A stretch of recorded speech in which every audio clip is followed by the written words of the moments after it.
Assalamualaikum warahmatullahi wabarakatuh. Waalaikumsalam warahmatullahi wabarakatuh ya Ustaz Tarmizi. Okey, Fakrullah baca doa. Bismillahirrahmanirrahim. Allahumma aftah alaina hikmataka wa syur alaina min ghazaini rahmatika ya arhamar rahimin. Rabbi shrah li sadri wa yassir li amri wahlul 'uqdatam min lisani yafqahu qawli. Amin. Amin ya rabbal alamin. InsyaAllah kita sambung sikit doa wabak. Allahumma inni a'udzubika minal barasi wal jununi wal juzami wa min sayyi'il asqam. Okey, alhamdulillah dapat lagi kita berjumpa pada hari ini. InsyaAllah kita sambung pelajaran kita, pelajaran sirah dalam tajuk perang. Sebelum ni kita belajar berkenaan dengan perang Badar. Okey, kita tahu perang Badar yang mana berlaku perang yang berlaku di Badar, nama tempat Badar. Okey, nama tempat Badar yang melibatkan 300 tentera Islam dan 1000 tentera kaum musyrikin. Okey, insya-Allah hari ini kita sambung berkenaan dengan perang Uhud. Okey, siapa yang ada buku teks boleh tengok buku teks. Kejap. Okey, muka surat 14. Okey. Ustaz tak nak lengahkan masa sebab 9.30 Ustaz nak habiskan kelas sebab Ustaz ada mesyuarat. Okey. Berkenaan dengan perang Badar, okey kita baca sikit muka surat 14 ni. Boleh dengar Ustaz baca sambil-sambil tengok buku teks lah. Siapa yang tak ada buku teks boleh tengok di skrin tu. Okey, kekalahan tentera musyrikin Mekah dalam perang Badar amat memalukan dan mereka ingin membalas dendam. Memalukan kaum musyrikin lah. Orang kafir ni dia malu dengan kekalahan dia di perang Badar. Maknanya orang Islam menang kan, kita tahu. Perang Badar ni kemenangan di pihak muslimin, orang Islam, yang mana walaupun 300 orang tentera sahaja menang menentang 1000 orang tentera kaum musyrikin. Tetapi perang Badar, perang Uhud terjadi disebabkan kekalahan perang Badar tadi. Maknanya kaum kafir ni dia rasa rasa nak balas dendam.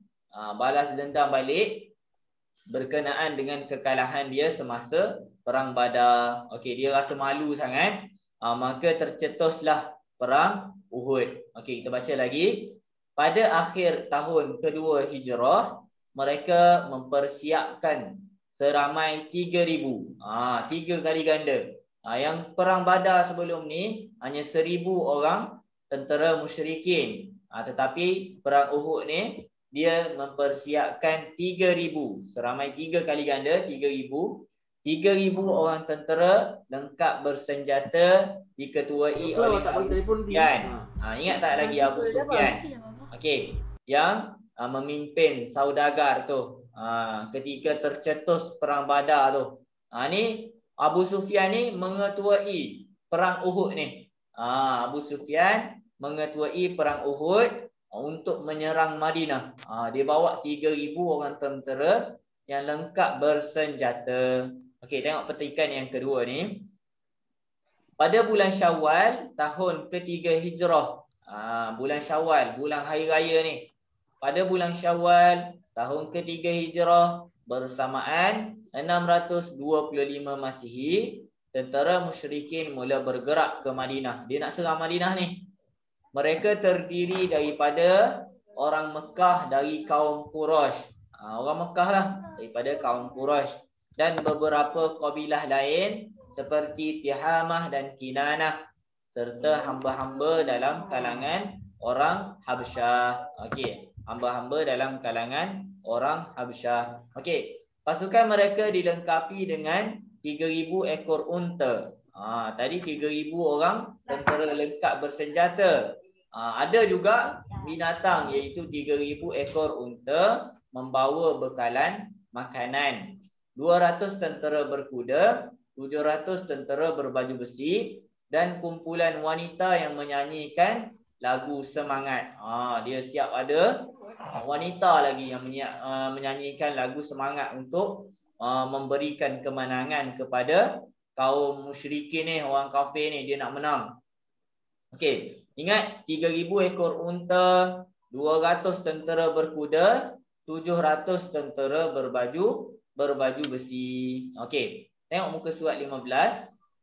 Nabi Muhammad SAW mendapat tahu berita kedatangan tentera musyrikin daripada Abbas. Sebelum ni tak tahu lagi. Tetapi dapat tahu berita ni bahawa kaum musyrikin membawa 3,000 orang tentera nak serang Madinah. Okey. Jadi berita ni diketahui daripada Abbas, bapa saudara Nabi di Mekah. Bapa saudara Nabi di Mekah ni memaklumkan berita ni kepada Nabi. Baginda segera mengadakan mesyuarat tergempar bagi membincangkan langkah yang perlu diambil dalam menghadapi ancaman ini. Maknanya kena bincanglah nak hadapi peperangan. Maknanya kaum musyrikin dah siap sedia dah nak serang Madinah. Jadi apabila Nabi dapat tahu, buat mesyuarat tergempar, membincangkan apa langkah yang perlu ambil untuk menghadapi peperangan ni. Okey, sambung lagi. Dalam mesyuarat tersebut, golongan muda mencadangkan agar mereka menentang musuh di luar Madinah. Golongan muda mencadangkan agar mereka menentang musuh di luar Madinah. Manakala golongan tua mencadangkan supaya mereka berkubu di dalam kota Madinah. Okey. Tengok keputusan Nabi yang petikan yang seterusnya ni. Akhirnya Nabi Muhammad SAW membuat keputusan untuk berhadapan dengan musuh di luar kota Madinah. Dia pilih cadangan kaum golongan muda tadi yang mencadangkan agar menentang musuh di luar Madinah. Okey. Jadi Nabi pun pilih keputusan untuk berhadapan dengan musuh di luar kota Madinah, memandangkan kebanyakan sahabat bersetuju dengan cadangan tersebut. Okey. Seterusnya baginda membentuk satu pasukan tentera seramai 1,000 orang. 1,000 orang sahaja melawan 3,000 tentera yang berperisai, tentera yang siap bersenjata. Kaum musyrikin tadi 3,000, Nabi siapkan 1,000 orang sahaja. Di antara mereka terdapat 400 orang tentera memakai baju besi. 400 tentera muslimin ni, orang Islam. 400 orang tentera memakai baju besi dan 50 orang dari pasukan pemanah yang diketuai oleh Abdullah bin Jubair. Pasukan pemanah yang diketuai oleh Abdullah bin Jubair. Okey. Kita tengok lagi muka surat yang seterusnya, surat 16. Dalam perjalanan ke Bukit Uhud, 300 orang tentera Islam berpatah balik. Kenapa ni? Apa yang jadi ni? Sebab dia patah balik. 300 orang tentera Islam berpatah balik, diketuai oleh Abdullah Ubay bin Salul. Abdullah Ubay bin Salul ni ketua munafik. Ni tengok, sebelum ni kita cerita berkenaan jihad memerangi orang munafik. Jadi zaman Nabi pun dah ramai orang munafik. Ada yang terlibat dalam peperangan, dia ingkar kepada arahan Nabi. Tengok, ada dah 300 orang tentera Islam berpatah balik, diketuai oleh Abdullah Ubay bin Salul. Abdullah Ubay bin Salul. Ingat nama ni, Abdullah Ubay bin Salul, ketua munafik. Dengan alasan mereka menyangka peperangan tidak berlaku. Mereka bagi alasan bahawa ni peperangan tak berlaku ni. Maknanya tak akan jadi peperangan pun. Dia buat alasan macam tu, padahal dia sengaja buat macam tu. Okey. Namun turun ayat Al-Quran yang menjelaskan pendustaan mereka. Mana turun ayat menjelaskan pendustaan yang diketuai oleh orang munafik ni. Ketua orang munafik Abdullah Ubay bin Salul. Okey, nak turun ayat Quran kepada mereka. Mana Allah menjelaskan pendustaan mereka. Sebenarnya mereka takut kepada kekalahan. Orang munafik ni memang kalau nak cam orang munafik, contoh dia ni dalam sirah Nabi Muhammad sallallahu alaihi wasallam ni, ketika perang Uhud, ada dah orang munafik lari daripada medan peperangan, lari. Okey. Sebenarnya mereka takut kepada kekalahan. Namun 700 tentera Islam yang lain, 700 lagi, tadi 1000 kita tahu kan, potong dah 300. Kumpulan 300 ni potong dah sebab ketua dia orang munafik, dia lari dah daripada peperangan. 700 tentera Islam yang lain tetap meneruskan perjalanan, terus berjuang dengan sabar dan bersemangat. Tentera Islam nak jadi 700 sahaja, melawan 3000 orang kafir, kaum musyrikin. Macam mana ni? Jadi 700 lawan 3000, besar angka tu. Okey. Seterusnya pergi kepada perenggan yang seterusnya. Peperangan Uhud berlaku pada hari Sabtu 17 Syawal tahun ketiga Hijrah. Hari Sabtu 17 Syawal tahun ketiga Hijrah bersamaan 625 Masihi. Rasulullah sallallahu alaihi wasallam memerintahkan 50 orang tentera pemanah supaya berkubu di sebuah bukit kecil, dan baginda berpesan agar tidak meninggalkan tempat mereka sama ada menang atau kalah. Jadi 50 orang ni pegang amanah, bahawa amanah apa? Rasulullah minta kepada 50 orang ni untuk berkubu, duduk kat bukit tu sahaja. Stay kat bukit tu, jangan tinggalkan bukit tu. Sama ada perang kita ni menang ke kalah ke, jangan tinggalkan bukit tersebut. Sehingga baginda memberikan arahan. Maknanya kalau baginda bagi arahan, Nabi bagi arahan, bagi turun, suruh turun, baru turun.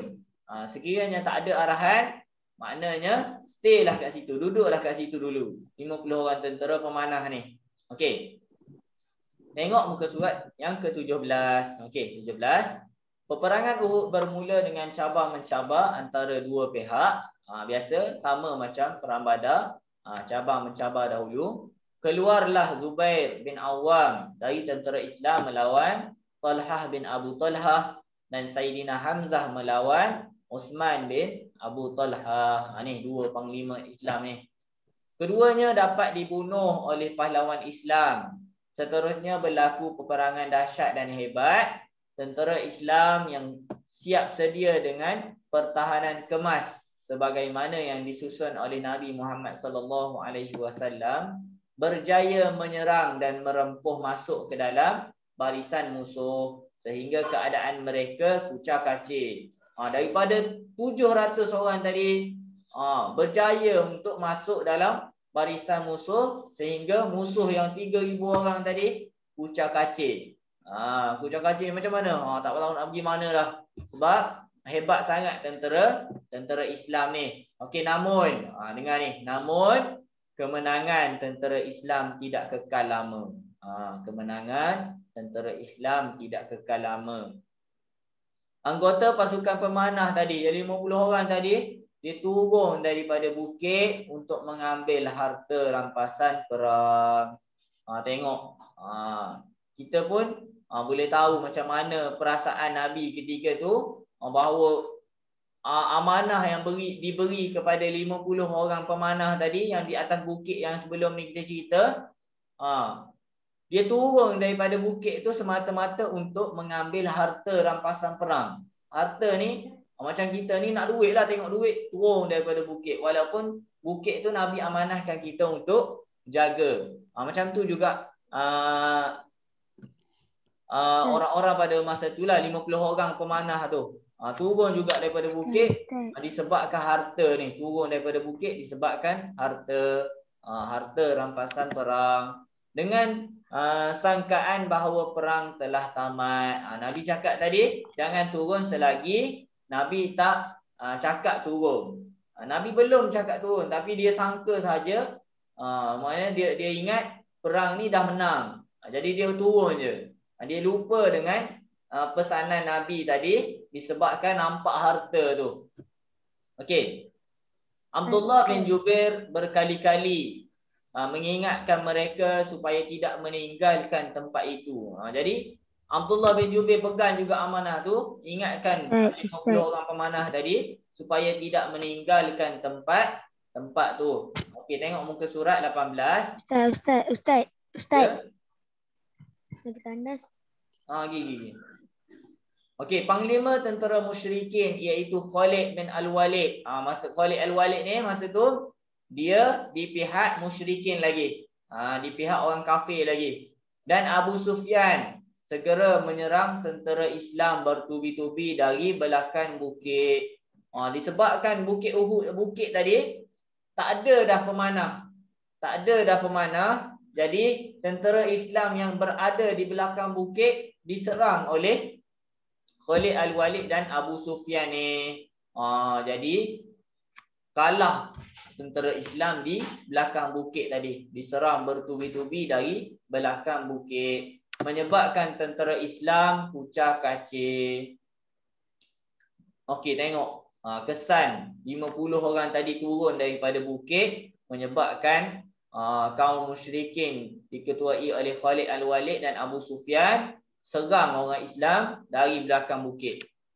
Itu pentingnya bukit tu tinggi tu. Jadi apabila tak ada pertahanan di bukit tu, maknanya tentera Islam pun diserang bertubi-tubi menjadi pucah kacir. Namun Nabi Muhammad SAW bersama Abu Bakar, Umar dan Ali serta beberapa orang sahabat yang lain tetap terus berjuang dengan sabar dan berani. Tengok sikap sahabat-sahabat yang sebelah Nabi ni. Ni sahabat penguat Nabi ni. Saya ulang sekali lagi, namun Nabi Muhammad SAW bersama Abu Bakar, Umar dan Ali serta beberapa orang sahabat yang lain tetap terus berjuang dengan sabar dan berani. Maknanya dia berjuang lagi dengan sabar dan berani.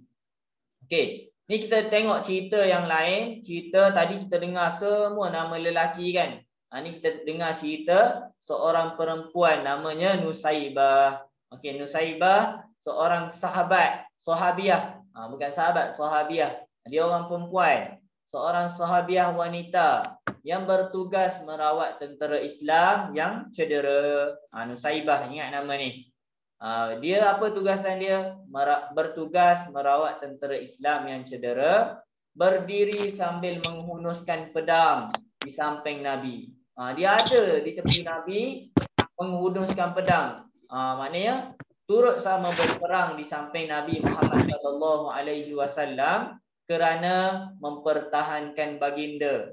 Manakala Abu Dujanah pula menjadikan belakang badannya sebagai perisai kerana melindungi baginda tu. Kita tengok sahabiah ni. Ni seorang muslimat. Ni seorang lelaki. Lindung Nabi. Ni berada di samping Nabi untuk mempertahankan Nabi. Ni cerita Abu Dujanah pula menjadikan belakang dia sebagai perisai untuk melindungi baginda. Okey, kita tengok pada perenggan yang bawah sekali ni. Ni sedih sikit. Nabi Muhammad SAW cedera. Nabi cedera. Kedua lututnya, berdarah kedua pipinya dan patah giginya. Ingat, Nabi cedera pada peperangan Uhud ni. Maknanya sebab yang pertama tadi, sebab apa? Sebab 50 orang tentera tadi tamakkan harta, turun awal daripada bukit. Maknanya ingkar perintah Nabi Muhammad SAW disebabkan kaum Islam pucah kacir semua. Yang tinggal Nabi dan sahabat-sahabatnya sahaja yang betul-betul melindungi baginda. Tengok, mula-mula kita tengok Abu Bakar, Umar, Ali, seterusnya kaum muslimat, kaum perempuan, Nusaibah Apa tugasan dia sebenar? Tugasan dia sebenar merawat tentera Islam sahaja. Tetapi dia pun turut berperang, menghunus pedang di samping Nabi Muhammad SAW dan Abu Dujanah juga menjadikan belakang dia sebagai perisai untuk melindungi baginda. Nabi cedera tadi, yang mana kita baca Nabi cedera kedua lututnya, berdarah kedua pipinya dan patah giginya. Okey, seramai 70 orang tentera gugur syahid termasuk Saidina Hamzah bin Abdul Muttalib. Ni kita tahu Hamzah syahid dalam peperangan Uhud. Maknanya Hamzah ni syahid. Ustaz, Ya. kalau yang tadi kan Ustaz cakap 50 orang tentera turun daripada bukit tu, dorang kan ingkar perintah Nabi. Dia tetap dikira sebagai mati syahid ke Ustaz? Yang tu kita tengok, kita tak tahu lagi. Kita tak tahu yang tu sebab dia orang munafik. Apabila munafik ni dia bertentangan dengan jihad kita yang pertama. Kita nak jihad apa? Kita belajar berkenaan dengan jihad. Jihad melawan syaitan. Syaitan orang bukan orang. Syaitan ni ditugaskan, memang tugas dia lah untuk memperdayakan kita kan. Yang kedua, hawa nafsu kita. Yang ketiga, orang kafir. Yang keempat, orang munafik. Ada munafik. Jadi semua ni yang berlawanan dengan orang Islam. Jadi mereka bukan digelar syahid je, tapi lebih lagi. Maknanya lebih teruk lagi. Bukan syahid. Perbuatan mereka tu dah maknanya bersalahan dengan perintah Nabi Muhammad SAW. Maknanya Nabi perintah duk macam tu, tapi dengan sifat munafik dia, dia rasa Islam ni lemah lah, dia rasa peperangan ni tak akan menang, tak akan berlaku lah. Jadi dia takut kalah. Jadi dengan sikap dia macam tu pun dah jadi sebab untuk dia, maknanya orang yang tidak benar lah, orang yang bukan di pihak kaum muslimin. Dia orang munafik ni memang sikap dia macam tu. Jadi kalau nak digelar dengan syahid tu tak boleh lah. Tak boleh digelar dengan syahid. Kalau dia mati pun mati biasalah, mati macam tu je lah. Tak ada syahid bagi orang munafik. Okey. Ustaz setuju untuk Ustaz jawab soalan Ajmal tu. Okey. Nanti boleh tengok balik. Ustaz rasa tak mati dia orang tu, dia orang lari. Okey, manakala tentera musyrikin yang terbunuh pula seramai 23 orang. Maknanya tentera Islam terbunuh 70 orang, tentera gugur syahid termasuk Saidina Hamzah bin Abdul Muttalib. Tentera musyrikin yang terbunuh seramai 23 orang sahaja. Maknanya ramai orang Islam yang terbunuh dalam peperangan Uhud ni. Okey, tengok yang terakhir dia, semua tentera syahid dikebumikan di kaki bukit Uhud bersama pakaiannya. Ini memang apabila berperang, syahid di peperangan biasanya akan dikuburkan ataupun dikebumikan bersama dengan pakaian dia terus. Tanpa orang syahid, kita tak perlu untuk mandi mayat, tak perlu ikut sebab dia dah memang syahid. Jadi kuburkan bersama dengan pakaiannya sahaja. Syarat dia macam tu je. Orang munafik yang mengejek tentera Islam yang kembali daripada medan perang Uhud dengan mengatakan kononnya sekiranya mereka tidak keluar berperang, nescaya mereka tidak akan mati. Ni tengok orang munafik. Dia tak fikir berkenaan dengan mati syahid tadi. Dia fikir dia takut mati je. Memanglah orang munafik ni dia takut mati. Maknanya apabila ajak berperang tak nak. Ajak berperang tak suka sebab takut mati. Dia tak tahu perkataan syahid tu pun. Jadi orang Islam yang betul-betul Islam hanya tahu berkenaan dengan perkataan syahid. Maknanya syahid ni suatu benda yang agung lah di sisi Allah Subhanahu Wa Taala, tanpa hisap pun. Okey, perang Uhud ini telah mencatat sejarah hitam kepada tentera Islam. Sifat ingin kepada dunia. Tengok, sifat ingin kepada dunia dan melanggar arahan ketua menyebabkan mereka mengalami musibah yang amat pedih. Maknanya apabila ingin kepada dunia, sifat tamak tu, ingin kepada harta, nak kepada harta, dilanggar arahan Nabi, menyebabkan mereka mengalami musibah yang amat pedih. Namun begitu, kota Madinah terselamat daripada serangan musuh. Okey. Yang mana kita tahu perang Uhud tadi, sebab yang pertama kaum musyrikin nak menyerang kota Madinah ni adalah sebab kekalahan di perang Badar. Kekalahan masa perang Badar tadi, maknanya dia dendam akan kekalahan tu. Dia kumpul balik tentera je, 3,000 orang tentera nak lawan balik tentera muslimin ni di Madinah, nak tawan kota Madinah. Tetapi dengan perancangan Nabi tadi, alhamdulillah kota Madinah terselamat daripada serangan musuh. Di sini kita boleh tengok dalam golongan Islam sendiri, ada golongan-golongan yang berbahaya. Maknanya tadi kita tengok golongan munafik. Tengok contoh golongan munafik. Dan tidak dinafikan, maknanya ada juga sahabat-sahabat yang hebat. Di antara Hamzah yang gugur syahid, tengok melindungi Nabi Muhammad SAW sehingga gugur syahid Nabi.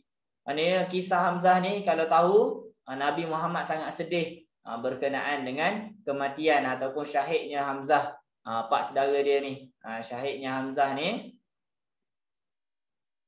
okey, bukan pak, nanti Ustaz cek balik. Syahidnya Hamzah ni, maknanya Nabi sangat sedih. Okey, Nabi sangat sedih dengan kematian Hamzah di peperangan Uhud ni. Jadi kita kena ingat golongan-golongan yang melindungi Nabi tadi, seperti Nusaibah, apa lagi tadi, yang ada di sisi Nabi ketika golongan tentera Islam dah kucak-kacir dah, disebabkan turunnya 50 orang munafik tadi daripada Bukit Uhud kerana inginkan kepada harta rampasan perang. Okey, Ustaz rasa itu saja untuk pelajaran kita pada hari ini. Pelajaran kita membincangkan tentang perang Uhud.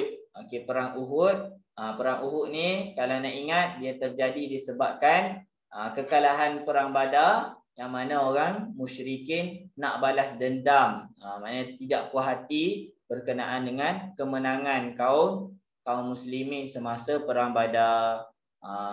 Okey, saya rasa itu saja untuk hari ini. Sebab Ustaz ada mesyuarat 9.30, boleh buka kamera, kita ambil gambar sekejap. Nanti Ustaz bagi latihan dalam Google Classroom ya. Buka kamera.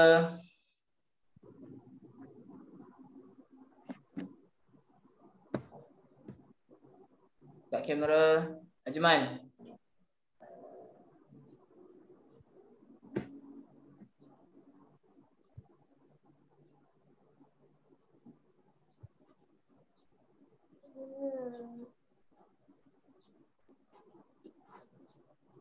Okey. Banyaknya Kristina.